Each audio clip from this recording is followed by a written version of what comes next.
কুড়িগ্রামের রৌমারী সীমান্তে বিএসএফের পুশিংয়ের চেষ্টার পর 4 সদস্যের একটি পরিবার রবিবার থেকে শূন্য রেখায় অবস্থান করছে। এদিকে চুয়াডাঙ্গার দর্শনা জয়নগর সীমান্তে 11 জনকে পুশিংয়ের চেষ্টা প্রতিহত করার পর 7 স্তরের নিরাপত্তা বাড়ানো হয়েছে। একইভাবে চাঁপাইনবাবগঞ্জের রকুনপুর সীমান্তে 2 দিনে 16 জনকে ফিরিয়ে নিয়েছে বিএসএফ। সহকর্মীদের তথ্য ছবিতে প্রতিবেদন। কুড়িগ্রামের রৌমারী সীমান্তে দুদিন শেষেও সমাধান হয়নি শূন্যরেখায় অবস্থান নেয়া বাংলা ভাষাভাষী বেলাল হোসেন ও সুমি আক্তার দম্পতির অবস্থানের। রবিবার 4 সদস্যের পরিবারকে পুশিং করে ভারতীয় সীমান্তরক্ষী বাহিনী বিএসএফ। বিজিবি ও গ্রামবাসীর প্রতিরোধে তারা বাংলাদেশে ঢুকতে পারেনি। চুয়াডাঙ্গার দর্শনা জয়নগর সীমান্ত দিয়ে বিএসএফের 11 জনকে বাংলাদেশে পুশিংয়ের চেষ্টা রুখে দেওয়ার পর ওই এলাকার সীমান্তে 7 স্তরের নজরদারি চলছে। চুয়াডাঙ্গা 6 বিজিবির পরিচালক লেফটেন্যান্ট কর্নেল নাজমুল হাসান জানান, বিএসএফ এর পক্ষ থেকে গত 14 জুন ভোরে পুশিংয়ের চেষ্টা ঠেকানোর পর কঠোর নজরদারি চলছে। এদিকে 3 দিনের ব্যবধানে চাঁপাইনবাবগঞ্জের রকুনপুর সীমান্ত দিয়ে আবারও এক নারীকে বাংলাদেশে পুশিংয়ের চেষ্টা ব্যর্থ করে দিয়েছে বিজিবি। এরই মধ্যে ওই নারীকে ফিরিয়ে নিতে বাধ্য হয়েছে বিএসএফ। আবার গতকালকে অনেক রাত্রে তারা 15 জনকে পুশিং করার চেষ্টা করেছে। আবারও প্রতিনিয়ত আগের মতোই আমাদের বিএসএফ এবং রকুনপুর এলাকার আশেপাশে যারা জনগণ আছে তারা বিএসএফকে এই 15 জনকে ফিরে নিতে বাধ্য করেছে এবং জনগণও তাদের আমাদের বিজিবির সঙ্গে একসঙ্গে হয়ে এটাকে প্রতিহত করেছে এবং আমাদের তোপের মুখে তারা এই 15 জনকে ফিরে নিতে বাধ্য হয়েছে। বিজিবির 16 ব্যাটালিয়নের অধিনায়ক লেফটেন্যান্ট কর্নেল আরিফুল ইসলাম মাসুম জানান, সোমবার গভীর রাতে রকুনপুর বিএপি এলাকায় এই চেষ্টা চালানো হয়। ভারতের 88 ব্যাটালিয়ন বিএসএফ এর সদস্যরা নৌকায় করে ওই নারীকে বাংলাদেশে পুশিংয়ের চেষ্টা করে। হাসিবা আলী বর্ণা, 71। পদ্মা রেল সেতুর নারায়ণগঞ্জ অংশের 4টি পিয়ারের নিচের মাটি কাটা বন্ধ করে দিয়েছে জেলা প্রশাসন। মাটি কাটা ও বিক্রির সাথে জড়িতদের বিরুদ্ধে তদন্ত সাপেক্ষে ব্যবস্থা নেওয়ার আশ্বাস দিয়েছে প্রশাসন। এর আগে গত কয়েক মাস ধরে ফতুল্লায় অন্তত 4টি পিয়ারের নিচের মাটি কেটে ইটভাটায় বিক্রি করে প্রভাবশালী চক্র। সম্প্রতি এক ভিডিও সামাজিক মাধ্যমে ছড়ালে ব্যাপক সমালোচনা হয়। হাবিবুর রহমানের তথ্য ছবিতে প্রতিবেদন। ফতুল্লার আলীগঞ্জ ইদ্রাকপুর এলাকায় পদ্মা সেতু রেল সংযোগ সেতুর 84 নম্বর পিয়ার থেকে 87 নম্বর পিয়ার পর্যন্ত প্রায় 6 ফুট গর্ত করে ভেকু দিয়ে মাটি কেটে বিক্রি করে প্রভাবশালী একটি চক্র। এর ভিডিও ছড়িয়ে পড়লে ব্যাপক সমালোচনা শুরু হয়। কারা এই মাটি কাটছে এলাকার লোকজন জানলেও ভয়ে মুখ খুলতে চান না। তবে বলেন, ব্রিজের ঠিকাদারি কাজের সাথে জড়িত লোকজনের যোগ সাজসেই এসব মাটি বিক্রি ও কেটে নেওয়া হয়। যারাই কাটতেছে এই কন্ট্রাক্টরের সাথে জড়িত থাইকা যারা এই জায়গার সাথে জড়িত আছে তাদের সাথে হাতাহাত করে ওনারই কাটতেছে। ট্রেন গেলে এমনি কাপে, আর তো মারি নাই, এখন তার বেশি কাপবে। গোড়া মাটি সরে গেলে সমস্যা না ব্রিজে। পার্শ্ববর্তী বোরহান হাজির ইটভাটায় সরেজমিনে গেলে কর্মচারী স্বীকার করেন, পদ্মা সেতুর রেল সংযোগ সেতুর পিয়ারের নিচের মাটি তারা কিনেছেন। নাম তো আমি জানি না, আর তোকে বলতেও পারবো না। একটু বলেন, আপনি তো মাটি কাটছেন, কি দেখছেন? লোকজন তো কাটে দেখছে। নারায়ণগঞ্জ জেলা প্রশাসক জানান, মাটি কাটা বন্ধ রেখে জড়িত ঠিকাদারি প্রতিষ্ঠানের বৈধ কাগজপত্র দেখাতে বলা হয়েছে। সেই অনুযায়ী পরবর্তী ব্যবস্থা নেওয়া হবে। তারা ভায়াডাক্টের নিচ দিয়ে একটা রাস্তা করবে এবং ভায়াডাক্ট কমপ্লিট হওয়ার পর সেই রাস্তাটা আবার সরিয়ে নেবে, এই ধরনের একটা ব্যাখ্যা তারা দিয়েছিল। তো সেই ব্যাখ্যাতে আমরা সন্তুষ্ট ছিলাম না। রেলপথ মন্ত্রণালয় এবং স্থানীয় অথরিটি হিসেবে ডেপুটি কমিশনার এটা জানার কথা। আপনারা কাউকে জানালেন না বা কাকে জানাই এই মাটিটা কাটলেন, এবং আমরা তাৎক্ষণিকভাবে সেটা বন্ধ করার জন্য নির্দেশ দিই এবং প্রয়োজনীয় ব্যবস্থা বা এই বিষয়ে প্রয়োজনীয় কার্যক্রম গ্রহণের জন্য আমরা রেলপথ মন্ত্রণালয়কে অবহিত করি। পদ্মা রেল সংযোগ সেতুর পিয়ারের নিচের মাটি কাটার সাথে সংশ্লিষ্টদের চিহ্নিত করে আইনের আওতায় আনার দাবি এলাকাবাসীর। পিন্টু হাজং, 71। দর্শক, প্রতিবেদনে যেমনটি দেখছিলাম, পদ্মা রেল সেতুর সংযোগ সেতুর নারায়ণগঞ্জ অংশের 4টি পিয়ালের নিচে মাটি কাটা বন্ধ করে দিয়েছে জেলা প্রশাসন। এ নিয়ে বিস্তারিত জানাতে আমাদের সঙ্গে যুক্ত হচ্ছেন সহকর্মী হাবিবুর রহমান। হাবিব, মাটি কাটা ও বিক্রির সাথে জড়িত কতজনের নাম এসেছে জানাবেন? তাছাড়া তারা কিভাবে এই মাটি কাটার অনুমতি পেল এবং ঘটনা তদন্তে কি আশ্বাস দিয়েছে প্রশাসন জানাবেন?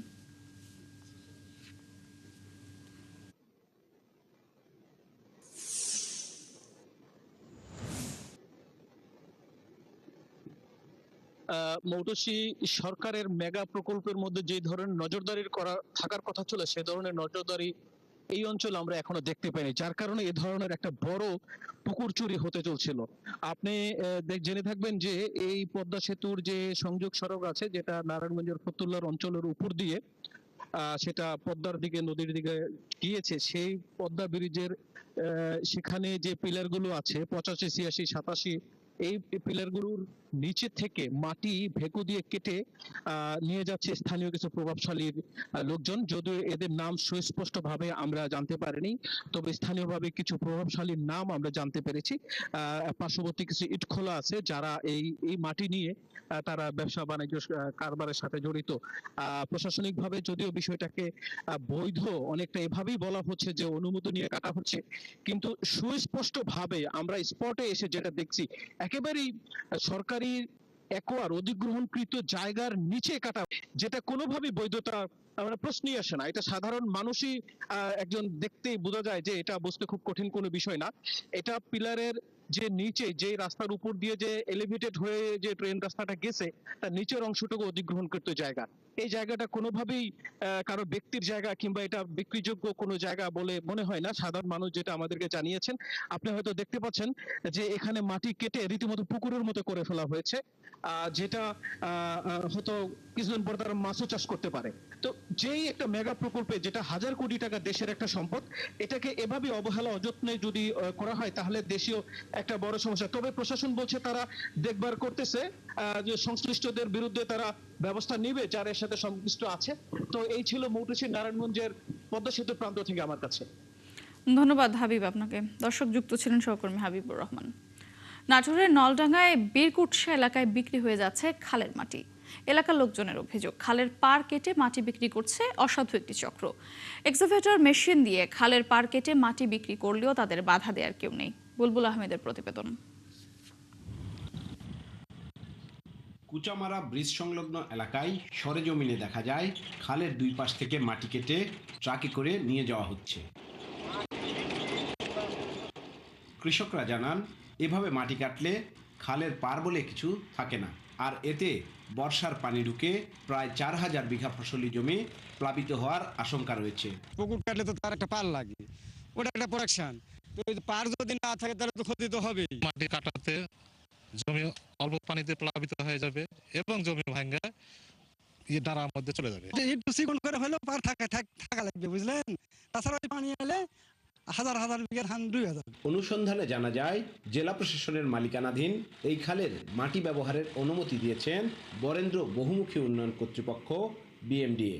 এটা দেওয়ার আগে আমার আসলে ডিসি অফিসের সাথেও আমি ডিসকাস করছিলাম যে যেহেতু সরকারি প্রতিষ্ঠান চাচ্ছে পারমিশন দেওয়া যায় কিনা, তারা আমাকে বলছিল এই কারণে, না লিখিতভাবে না। এ নিয়ে BMDA বলছে তারা প্রশাসনের মৌখিক অনুমতি পেয়েছে, আর সড়ক বিভাগ বলছে ঠিকাদারের লোকজন অনুমতির বাইরে মাটি কেটেছে।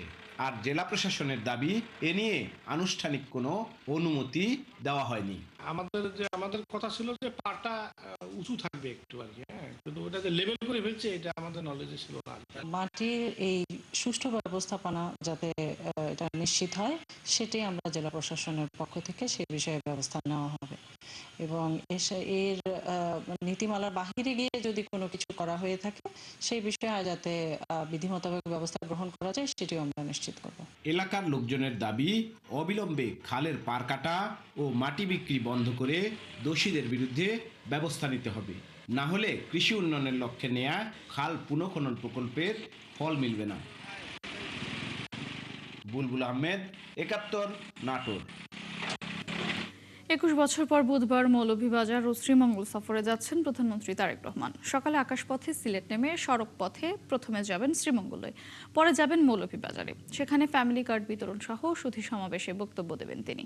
সহকর্মী আহমেদ ফারুক মিল্লাতের তথ্য, ছবিতে প্রতিবেদন। বুধবার দুপুরে মৌলভীবাজার শ্রীমঙ্গলের ভিক্টোরিয়া উচ্চ বিদ্যালয় মাঠে স্বল্প আয়ের মানুষের মাঝে ফ্যামিলি কার্ড বিতরণ করবেন প্রধানমন্ত্রী। সেখান থেকে সড়ক পথে মৌলভীবাজার সদরের সরকারি উচ্চ বিদ্যালয় মাঠে যাবেন। সেখানে রাজনগর উপজেলায় কম আয়ের মানুষের মাঝে ফ্যামিলি কার্ড বিতরণ শেষে সুধী সমাবেশে বক্তব্য রাখবেন। এরপরে দুসাই রিসোর্টে দলীয় নেতাকর্মীদের রাজনৈতিক সভায় যোগ দেবেন তিনি।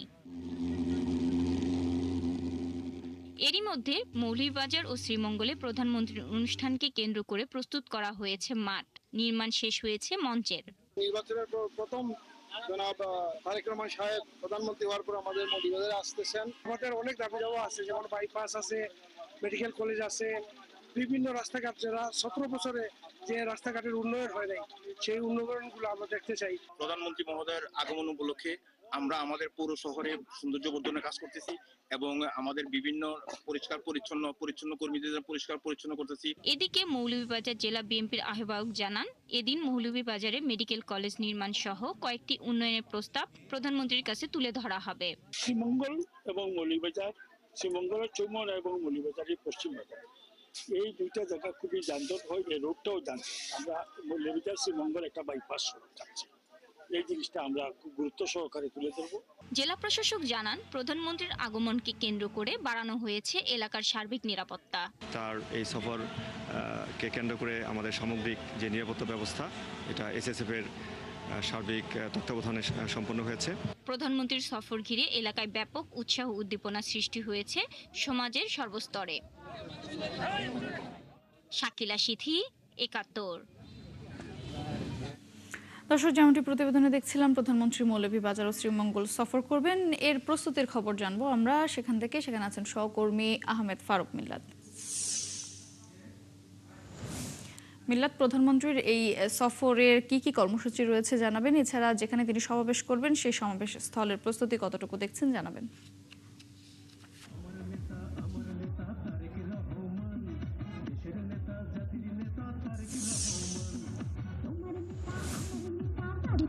মৌটুসি, আপনাকে ধন্যবাদ। আপনি জানেন, বেশ বহুল প্রতীক্ষিত মানে দিন শেষে প্রধানমন্ত্রী আগামীকাল মৌলভীবাজার শ্রীমঙ্গল এবং মৌলভীবাজার দুটো জায়গায় তিনি আসবেন। উনি প্রথমে আসবেন মৌলভীবাজারের শ্রীমঙ্গলে। তিনি সিলেটে নামবে সকাল 10:30টায় বিমান যুগে। সিলেটে আসার পর উনি ওনার গাড়িতে করে, সবার আগে বাংলাদেশ গাড়িতে করে উনি আসবেন মৌলভীবাজার শ্রীমঙ্গলে দুপুর 1টা, এবং সেখানে ফ্যামিলি কার্ড বিতরণ করা হবে এবং সেটা 2:30টায় শেষ হবে। এবং মৌলভীবাজারে সরকারি উচ্চ বিদ্যালয় মাঠে 2:30টায় উনি ফ্যামিলি কার্ড বিতরণ করবেন। তারপরে হয়তো উনি সন্ধ্যায় আগে সিলেটের উদ্দেশ্যে আবার রওনা দিয়ে বিমান যুগে ঢাকায় ফিরে যাবেন। এবং আপনারা দেখতে পাচ্ছেন, আমি মৌলভীবাজার শ্রীমঙ্গলের, যেটাকে বলে ছায়ার রাজধানী, এবং শ্রীমঙ্গলের মাঠে দাঁড়িয়ে আছি, ভিক্টোরিয়া স্টেডিয়াম মাঠ। ইতিমধ্যে প্রস্তুতি সম্পন্ন হয়েছে, কিন্তু বৃষ্টির কারণে গত কয়েকদিন খুব একটা কাজ করতে ব্যাঘাত ঘটার কারণে একটু দেরি হয়েছে। তবে তারা করছেন এবং ইতিমধ্যে সাউন্ড চেক হচ্ছে। সকালে পিজিআর, এসএসএফ সহ যারা আছেন, আইনশৃঙ্খলা রক্ষাকারী বাহিনী, তারা ঘুরে দেখেছেন মাঠ, জেলা প্রশাসক সহ সবাই, এবং সেটা সন্তুষ্টি প্রকাশ করেছেন। যদি বৃষ্টি না হয় তাহলে হয়তো মনে করা যেতে পারে যে বেশ প্রচুর লোক সমাগম হবে মৌলভীবাজার শ্রীমঙ্গলে। এখানে ফ্যামিলি কার্ড ছাড়া উনি শুধু উদ্দেশ্যে বক্তব্য রাখবেন। মৌলভীবাজারে একই প্রোগ্রাম আছে। তবে মূলত মেন যে দাবি তাদের ওনার কাছে আছে, সেটি হচ্ছে, আমি বিএনপি নেতৃবৃন্দের সাথে কথা বলেছিলাম, এখানে শামসুনগর বিমানবন্দর চালু, মৌলভীবাজারটি মেডিকেল কলেজ স্থাপন এবং মৌলভীবাজার সরকারি কলেজকে বিশ্ববিদ্যালয়ে রূপান্তর ছাড়া পর্যটন এলাকায়, যেহেতু জানেন আপনি চা শিল্পাঞ্চল, ফলে সেই জায়গায় অন্তত পর্যটনের যাতে অন্তত কিছু ভালো দিক, এবং বিশেষ করে পর্যটন শিল্পে উন্নয়ন কর্পোরেশনের অফিস এখানে নেই, এসব কিছু দাবি দেওয়া তুলে ধরা হবে মাননীয় প্রধানমন্ত্রীর কাছে। এবং নেতৃবৃন্দ যেটা বলেছেন যে বিপুল সংখ্যক, 2 উপজেলায় মিলে বিপুল সংখ্যক লোক সমাগম হবে, এবং যদি আবহাওয়া খুব উজ্জ্বল থাকে তাহলে নিঃসন্দেহে একটি চমৎকার অনুষ্ঠান হবে। এবং যে মানুষ প্রত্যাশায় অপেক্ষায় বুক বেঁধে আছেন, যেহেতু মাননীয় প্রধানমন্ত্রী বিএনপির চেয়ারপারসন এই প্রথম 21 বছর পর মৌলভীবাজারের শ্রীমঙ্গলে তিনি। ধন্যবাদ মিল্লাদ আপনাকে, আপনি থাকবেন। পরবর্তী আপডেট জানতে আবারও যুক্ত হব আপনার সঙ্গে। দর্শক, মৌলভীবাজার থেকে যুক্ত ছিলেন আহমেদ ফারুক মিল্লাত। 1.5 বছরে শেষ হওয়ার কথা ছিল প্রকল্পের কাজ, কিন্তু 8 বছরেও চালু হয়নি ঝালকাঠি সদর হাসপাতালের 250 শয্যার কার্যক্রম। ভবন নির্মাণ শেষ হলেও লিফট বসানোর জটিলতায় থমকে আছে পুরো প্রকল্প। তরুণ সরকারের তথ্য ছবিতে প্রতিবেদন। ঝালকাঠি সদর হাসপাতালে বাড়তি রোগীর চাপ সামাল দিতে 2018 সালে 100 শয্যা থেকে 250 শয্যায় রূপান্তর করতে 9তলা ভবন নির্মাণ শুরু হয়। তবে 1.5 বছরে কাজ শেষ হওয়ার কথা থাকলেও 8 বছরেও শেষ হয়নি প্রকল্প। এরই মধ্যে কয়েক দফা বাড়ানো হয়েছে প্রকল্পের মেয়াদ।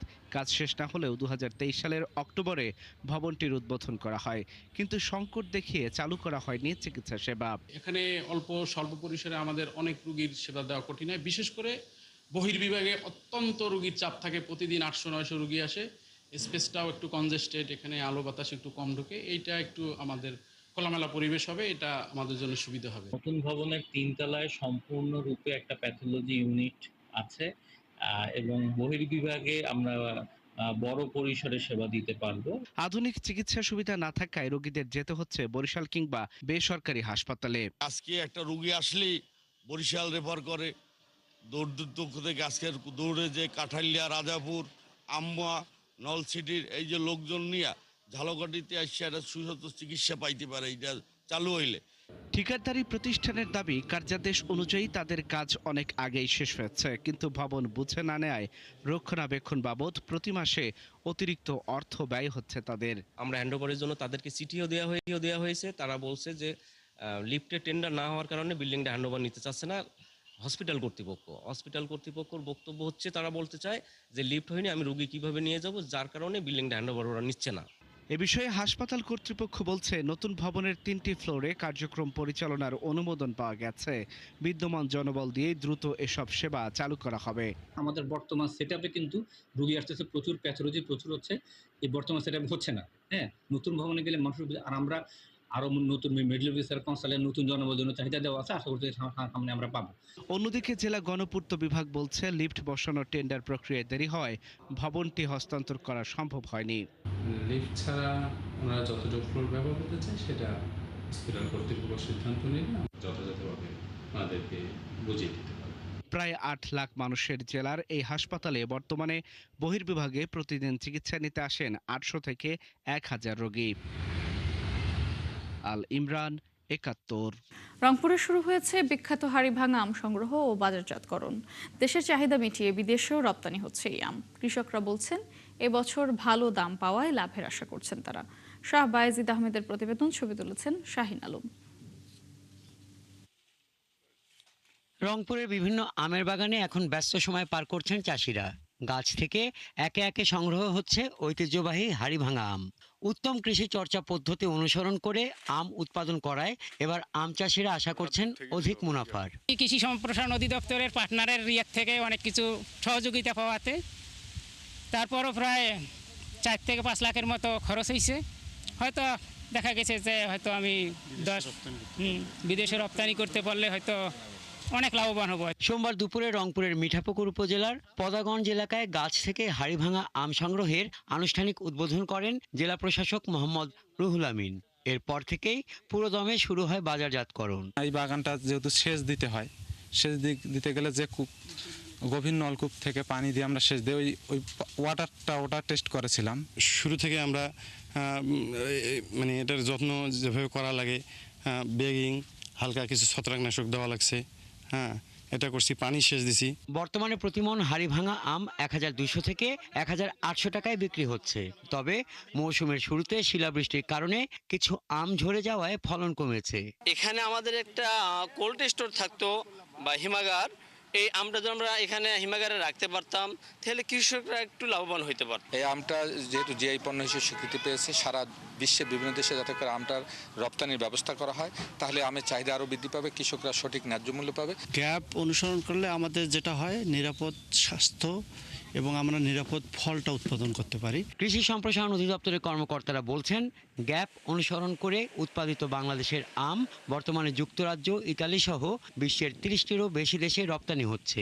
আমাদের এখানে কিন্তু এখনো দূরত্ব একটি বাধা। আমাদের কালেকটিভ যে মার্কেটিং সেটি কিন্তু এখনো শুরু হয়নি। আমাদের কৃষকরা এখনো ইন্ডিভিজুয়াল, তো যে কারণে হয়েছে কি আমরা সেগুলোকে সাইজ শেপ দেওয়ার চেষ্টা করছি। রংপুর জেলা প্রশাসক জানালেন, হাড়িভাঙা আমকে জেলা প্রশাসনের অগ্রাধিকার প্রকল্প হিসেবে বিবেচনা করা হচ্ছে। এই হাড়িভাঙার জন্য পদাগঞ্জ বাজারটা হচ্ছে একটা আমাদের অন্যতম, এটা একটা বাণিজ্যিক জায়গা বিপণনের জন্য। এটার অবকাঠামোগত কিন্তু অসুবিধা আছে।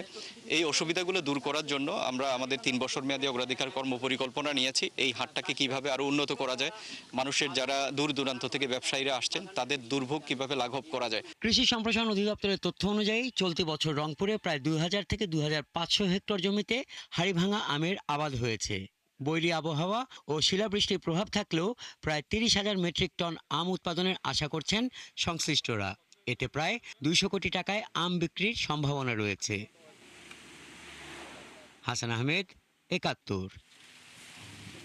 রাজশাহী বিভাগের আমের বাজারে এখনো বহাল রয়েছে বহু পুরনো ঢলন প্রথা। কৃষকের অভিযোগ, প্রশাসনের সিদ্ধান্ত অনুযায়ী কেজি ভিত্তিক বেচাকেনা চালুর কথা থাকলেও তা রয়ে গেছে শুধু কাগজে কলমে। এতে করে প্রতি মৌসুমে শত শত কোটি টাকার আম বিনামূল্যে চলে যাচ্ছে ব্যবসায়ীদের হাতে। আর ভুক্তভোগীদের কাছ থেকে লিখিত অভিযোগ না পাওয়ায় কোনো ব্যবস্থা নেওয়া যাচ্ছে না বলে জানান উপজেলা নির্বাহী কর্মকর্তা। মেহেদী হাসানের তোলা ছবিতে রাশিদুল হক রুশোর প্রতিবেদন। একসময় পরিবহন ও সংরক্ষণজনিত ক্ষতি পুষিয়ে নিতে বিক্রির সময় প্রতিমনে 1 থেকে 2 কেজি অতিরিক্ত আম দেওয়ার প্রচলন থাকলেও সময়ের সঙ্গে তা বেড়েছে অস্বাভাবিকভাবে। এখন অনেক ক্ষেত্রে 40 কেজির মূল্যে ন্যূনতম 45, অনেক ক্ষেত্রে 50 কেজি পর্যন্ত আম দিতে বাধ্য হন কৃষকরা, যা ঢলন হিসেবে পরিচিত। প্রতিমন আমের দাম 2000 টাকা ধরে প্রতি কেজির মূল্য দাঁড়ায় 50 টাকা, কিন্তু 54 কেজি আম দিয়ে একই টাকা পাওয়ায় কৃষকরা বাস্তবে প্রতি কেজিতে পান মাত্র 37 টাকা। অর্থাৎ কৃষক উৎপাদিত পণ্যের প্রায় 26% মূল্য হারাচ্ছেন। আর এভাবে প্রতি মৌসুমে শত শত কোটি টাকার আম বিনামূল্যে চলে যাচ্ছে পাইকারদের হাতে। আজকে কিনে যখন এই আমটা পাকবে, তখন পাকার পরে আমটা কমে যায়। এই কমার ক্ষেত্রে ওই ঢলন সিস্টেমটা আছে। 40 কেজিতে মন, সেখানে আমার 50 কেজিতে মন দেওয়া লাগে। এই জায়গাতে আমাদের চরম একটা ক্ষতি হচ্ছে। এটা তারা সিন্ডিকেট করেছে। লাভ নেই, লাভ নেই, আম বেশি কোনো লাভ নেই। এইভাবে মালিকের বলেন। কনজিউমার অ্যাসোসিয়েশন অব বাংলাদেশের রাজশাহী শাখার সাধারণ সম্পাদক বলেন, এটি দেশের কৃষিপণ্য বিপণন ব্যবস্থার একটি বড় দুর্বলতা। ভোক্তা লেভেলেরা তো আর ঢলন পাচ্ছে না। এই সিদ্ধান্ত মাঠ পর্যায়ে বাস্তবায়ন করতে গেলে তো আসলে আমাদেরকে সবাই মাঠে যেতে হবে, প্রশাসনকে সক্রিয় ভূমিকা রাখতে হবে। প্রশাসনের যদি কোনো দুর্বলতা থেকে থাকে তাহলে এটি বাস্তবায়ন হবে না। এদিকে ঢলন প্রথা নিয়ে কারো কাছ থেকে অভিযোগ না পাওয়ায় ব্যবস্থা নেওয়া যাচ্ছে না বলে জানালেন এই উপজেলা নির্বাহী কর্মকর্তা। সরাসরি ঢলন প্রথা নিয়ে কোনো কৃষক এখন পর্যন্ত আমার কাছে কোনো অভিযোগ করেনি। যদি কৃষকদের পক্ষ থেকে সেরকম কোনো জোরালো অভিযোগ থাকে আমরা অবশ্যই এটা ঊর্ধ্বতন কর্তৃপক্ষকে লিখিতভাবে জানাবো যে এই প্রথাটা যেন কমিয়ে আনা হয় বা বাতিল করা হয়, যাতে কৃষকরা উপকৃত হন। তবে কৃষককে ক্ষতির হাত থেকে বাঁচাতে প্রয়োজনে আমের হাট বাজারগুলোতে মোবাইল কোর্ট পরিচালনার কথা বলছে স্থানীয় প্রশাসন। রাশিদুল হক রুশো, 71, রাজশাহী। উত্তরাঞ্চলে বড় আমের বাজার রাজশাহীর বানেশ্বর আমের হাট পরিদর্শন করেছেন বাংলাদেশে নিযুক্ত মার্কিন রাষ্ট্রদূত ব্রেন্ট টি ক্রিস্টেনসেন। মঙ্গলবার সকালে তিনি হাটে এসে বিভিন্ন আমের আড়ত ও দোকান ঘুরে দেখেন। এ সময় তার সঙ্গে পলিটিক্যাল কাউন্সিলর এরিক গিলান ও পলিটিক্যাল অফিসার চার্লস বেসনার্ড সহ দূতাবাসের ঊর্ধ্বতন কর্মকর্তারা উপস্থিত ছিলেন। রাষ্ট্রদূত হাটে বিক্রি হওয়া বিভিন্ন জাতের আম সম্পর্কে জানেন, কথা বলেন ব্যবসায়ী ও চাষিদের সাথে। পরে বিভিন্ন জাতের আমের স্বাদও গ্রহণ করেন তারা। জুনের শুরু থেকেই দেশের বিভিন্ন অঞ্চলে তীব্র তাপপ্রবাহ বয়ে যাচ্ছে। আবহাওয়া অধিদপ্তর বলছে চলতি মাসে আরও কয়েকটি তাপপ্রবাহ হতে পারে। এদিকে বিশ্ব আবহাওয়া সংস্থা সতর্ক করেছে সম্ভাব্য শক্তিশালী এল নিনোর কারণে বৈশ্বিক তাপমাত্রা আরও বাড়তে পারে। এই পরিস্থিতি শুধু জনজীবন নয়, কৃষি, মৎস্য ও খাদ্য নিরাপত্তার উপরও প্রভাব ফেলতে পারে বড় ধরনের। সবুজ মাহমুদের প্রতিবেদন। তীব্র তাপপ্রবাহে পুড়ছে জনজীবন। আবহাওয়া অধিদপ্তরের তথ্য অনুযায়ী দেশজুড়ে জুন মাসেই কয়েকটি তাপপ্রবাহ বয়ে যাবে। এর সঙ্গে জাতিসংঘের বিশ্ব আবহাওয়া সংস্থা সতর্ক করেছে চলতি বছর সম্ভাব্য শক্তিশালী এল নিনোর প্রভাবে বৈশ্বিক তাপমাত্রা আরও বাড়তে পারে, যা বাংলাদেশ সহ দক্ষিণ এশিয়ায় তাপপ্রবাহ ও খরার ঝুঁকি বৃদ্ধি করবে। এই যে সব বছরে এল নিনো শক্তিশালী অবস্থায় ছিল, সেই সব বছরগুলোতে আমরা দেখেছি যে এল নিনো কিন্তু গ্লোবাল ওয়ার্মিংকে প্রতিনিধিত্ব করে। অর্থাৎ যে বছরগুলোতে এল নিনো সক্রিয় বা শক্তিশালী অবস্থায় থাকে, সেই বছর পৃথিবীতে একটু গরম বেশি পড়ে। এই অতিরিক্ত তাপ শুধু মানুষের স্বাস্থ্য ঝুঁকি বাড়াচ্ছে না, কৃষি ও খাদ্য নিরাপত্তার জন্য বড় হুমকি হয়ে উঠছে। বেশি ঝুঁকিতে রয়েছে ধান, গম, ভুট্টা, আলু ও শাকসবজির মতো প্রধান ফসল। প্রভাব পড়ছে উৎপাদনেও। 1 ঘন্টা দিয়ে গাছ কাটি, তা সারাদিনের গরমটার ভিতরে ঢুকলে আর বাড়ে না। এখন তো আমরা খুব কষ্টতে আছি। আর ফসল খুব কম হয়। এই গরমে অনেক ফসল শুকাইয়া মারি যেতেছে। বৃষ্টি বাদল নাই দেখে তো ফসলগুলি মারি যেতেছে। একজন বিশেষজ্ঞ বলছেন, অতিরিক্ত তাপপ্রবাহের ফলে ফসল উৎপাদনে কি প্রভাব ফেলবে। এরকম যদি টেম্পারেচার যদি 35 ডিগ্রি বেশি থাকে তখন কিন্তু শালুক সংশ্লেষণ যে এই যে গাছের যে শক্তি, সেই শক্তির যে প্রক্রিয়া সেটা কিন্তু ব্যাহত হয় এবং একই সাথে গাছের যে পরাগায়ন অর্থাৎ ফুল থেকে যে ফল হওয়ার যে বিষয়টি, পরাগায়নটা কিন্তু ঠিকমতো হয় না। এতে কিন্তু মানে এই যে গাছের যে চিটা হওয়া, যে মানে ফলটা যে মানে ধানের ক্ষেত্রে বিশেষ করে যে চিটা হওয়া, বা এই যে অতিরিক্ত টেম্পারেচারের কারণে আমাদের যে গাছে যে ফলগুলি আছে সেটা ঝরে পড়া, বা এই যে এখন যে ফলগুলি আছে বিশেষ করে আপনি আম বা লিচু, এগুলো কিন্তু এই যে দ্রুত পেকে যাওয়ার যে বিষয়গুলি, এগুলো কিন্তু এই যে অতিরিক্ত টেম্পারেচারের সাথে সম্পর্কিত। প্রভাব পড়ছে মৎস্য খাতেও। বিশেষজ্ঞরা বলছেন, তাপমাত্রা বাড়লে উন্মুক্ত জলাশয়ের প্রজনন, ডিম ছাড়ার সময় পরিবর্তন হতে পারে। এর ফলে দীর্ঘমেয়াদে মাছের উৎপাদন এবং জীববৈচিত্র্য হুমকির মুখে পড়বে। আমাদের এখন যে মাঠ ফসল যেগুলি আছে এগুলো যদি ঠিকমতো আমাদের বাজারে না আসলে, তাহলে কিন্তু আমাদের কিন্তু কিছুদিন পর কিন্তু এটার একটা বাজারে কিন্তু আমরা একটা দামের জায়গায় কিন্তু একটা বিশাল ইম্প্যাক্ট দেখব। গবেষণায় দেখা যায়, তাপমাত্রা, খরা, অনিয়মিত বৃষ্টিপাত এবং রোগবালাইয়ের বাড়তি প্রকোপের কারণে জলবায়ু পরিবর্তনজনিত ক্ষতির বোঝা আরও বাড়তে পারে কৃষিখাতে। প্রচণ্ড তাপে পুড়ছে ফসল, বাড়ছে কৃষকের দুশ্চিন্তা। জলবায়ু পরিবর্তনের এই কঠিন বাস্তবতায় টেকসই কৃষি ব্যবস্থাই হতে পারে উত্তরণের একমাত্র পথ। সবুজ মাহমুদ, ৭১, ঢাকা। স্বাধীনতার ৫৫ বছর পেরিয়ে গেলেও সিরাজগঞ্জের উল্লাপাড়ার একটি গ্রামের মানুষের ভাগ্যে জোটেনি পাকা সড়ক। বর্ষা এলে চরম দুর্ভোগে পড়েন কয়েক হাজার মানুষ। লোকজনের দাবি, মাত্র ২ কিলোমিটার সড়ক নির্মাণ হলেই বদলে যেতে পারে ৪ গ্রামের মানুষের জীবনযাত্রা। উল্লাপাড়া থেকে রায়হান আলীর তথ্য ছবিতে প্রতিবেদন। উল্লাপাড়া উপজেলার উধুনিয়া ইউনিয়নের তেবাড়িয়া গ্রামের প্রধান সড়ক। কাঁচা এই পথ দিয়ে প্রতিদিন চলাচল করে তেবাড়িয়া, বাগবাড়া, ভাইরা ও তরফ বাইরা গ্রামের প্রায় ৮ থেকে ১০ হাজার মানুষ। বছরের বেশিরভাগ সময়ই কাদা আর ভাঙাচোরা পথে চলাচল করতে হয় তাদের। চয়রাবাজার থেকে প্রায় ২ কিলোমিটার দীর্ঘ এই সড়কটি এখনো পাকা হয়নি। সামান্য বৃষ্টিতেই কাদাময় হয়ে পড়ে পুরো রাস্তা। আমরা রাস্তাঘাট চাই, আমার গাড়ি ঘোড়া চলাবার পান না, আবার খেত খোলার রাস্তায় আসবার পান না। মাঠের সোনালী ফসল যে বাড়িতে আনবো, এ আনার মতো সুযোগ নাই। একটা বোঝাই নিয়ে যে আসবি সে রাস্তা তো নাই। এই গ্রামে আমরা দুর্ভোগের মধ্যে বাস করতেছি, এই রাস্তাঘাট খুব বেহাল অবস্থা। মানুষের অভিযোগ, রাস্তা ভালো না থাকায় কৃষি পণ্য বাজারে নিতে বাড়তি খরচ হচ্ছে। একই সঙ্গে শিক্ষা ও চিকিৎসা সেবা পেতেও ভোগান্তি হচ্ছে। একটা রোগী, সিজার রোগী নিয়ে যে এক জায়গায় যাবে, সে রোগী নিয়ে যেতে পারে না। মানুষ বেহাল অবস্থায় চলাফেরা করতেছে। অনেক কষ্ট করে স্কুলে আসতে হয়, বিশেষ করে বৃষ্টির দিনে এত কষ্ট হয়, সেদিন লুঙ্গি পরে স্কুলে আসতে হয়, তারপর স্কুলে এসে প্যান্ট পরতে হয়। আমাদের স্কুলে আসার জন্য কোনো রাস্তা নাই, বৃষ্টি হলে আমরা পিছলে পড়ে যাই, আমাদের বই খাতা ভিজে যায়। সরকারের কাছে আমাদের একটা দাবি, একটা পাকা রাস্তা করে দেবেন। এলজিডির উপজেলা প্রকৌশলী জানান, সড়কটি পাকা করার জন্য প্রকল্প পাঠানো হয়েছে এবং তা অনুমোদনের অপেক্ষায় রয়েছে। আপকামিং প্রজেক্ট আসতেছে সিরাজগঞ্জ জেলা উন্নয়ন প্রজেক্ট। এই প্রজেক্টে অলরেডি আমরা উন্নয়নের জন্য প্রস্তাব পেশ করেছি। প্রজেক্টটা পাশ হলে পরে এই রাস্তাটা উন্নয়ন করা হবে। দ্রুত প্রকল্পের অনুমোদন মিললে শেষ হবে দীর্ঘদিনের দুর্ভোগ। আল ইমরান, ৭১। ঢাকার ধামরাইয়ের ৬০টা গ্রামে প্রায় ৫০০ বছর ধরে টিকে আছে যুগল বট পাকুড় গাছ। প্রায় ৫ বিঘা জায়গা জুড়ে ছড়িয়ে থাকা গাছ দুটি ঘিরে রয়েছে নানা গল্প আর কুসংস্কার। প্রতিদিন দূর দূরান্ত থেকে আসছেন প্রকৃতিপ্রেমীরা। যোগাযোগ ব্যবস্থা সহ অন্যান্য সুযোগ সুবিধা নিশ্চিত করে এটি পর্যটন কেন্দ্র করার দাবি জানিয়েছেন এলাকাবাসী। রাসেল হোসেনের তথ্য ছবিতে প্রতিবেদন। এই গ্রামে আজও টিকে আছে ৫০০ বছরের এক দম্পতি। প্রায় ৫ বিঘা জায়গা জুড়ে তাদের ঘর সংসার ও সন্তান সন্ততি। এদের ঘিরে রয়েছে নানা পুরাতন গল্প ও লোকবিশ্বাস।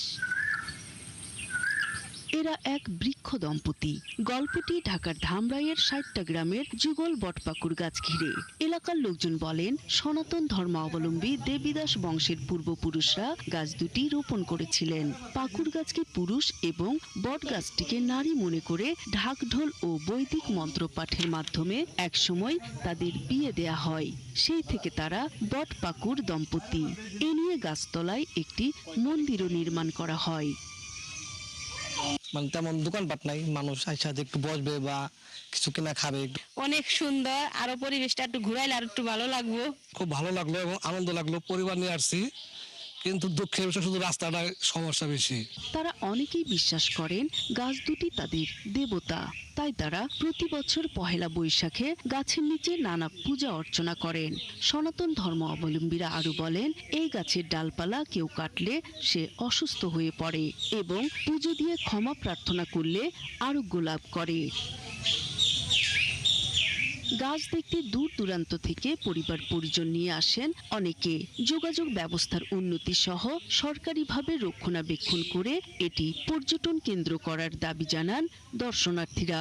আমাদের সবারই উচিত এই জায়গাটাকে সংরক্ষণ করা, যাতে দূর দূরান্ত থেকে মানুষ সবাই এখানে ঘুরতে আসে। জায়গাটা অনেক সুন্দর, কিন্তু এই জায়গাটা একটু পর্যটক এলাকা করলে অনেকটা ভালো হতো। এ নিয়ে দ্রুত দরকারি ব্যবস্থা নেওয়া হবে বলে জানান ধামরাই উপজেলা নির্বাহী কর্মকর্তা আল মামুন। নিষ্কাশনের ব্যবস্থা, কারো জরুরি যে ব্যবস্থাগুলো, এগুলো আমরা খুব দ্রুত 1 থেকে 2 মাসের মধ্যে এই ব্যবস্থাগুলো আমরা নিব।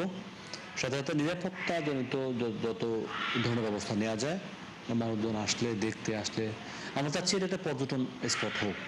সে ব্যাপারে আমরা আমাদের পক্ষ থেকে যা যা কিছু করা দরকার হবে আমরা সর্বোচ্চ করব।